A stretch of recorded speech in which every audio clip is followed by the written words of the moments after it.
వరంగల్లోని CKM ప్రభుత్వ ప్రసూతి ఆసుపత్రిని జిల్లా కలెక్టర్ డాక్టర్ సత్యశారద సోమవారం ఆకస్మికంగా తనిఖీ చేశారు. ప్రభుత్వ ప్రసూతి ఆసుపత్రికి వచ్చే గర్భిణీలు, బాలింతలు, నవజాత శిశువులకు మెరుగైన వైద్య సేవలను అందించాలని వైద్యులు, సిబ్బందిని జిల్లా కలెక్టర్ ఆదేశించారు.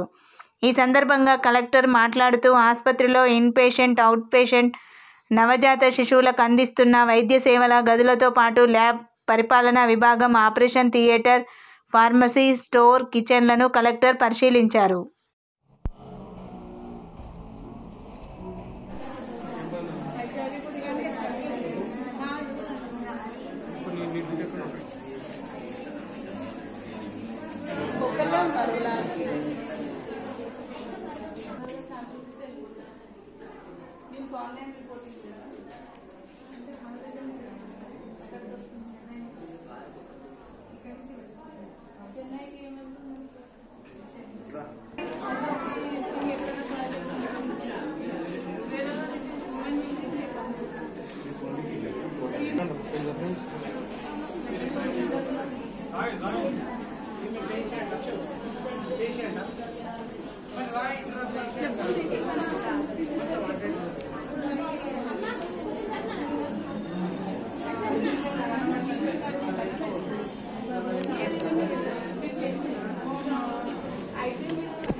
बंद कर।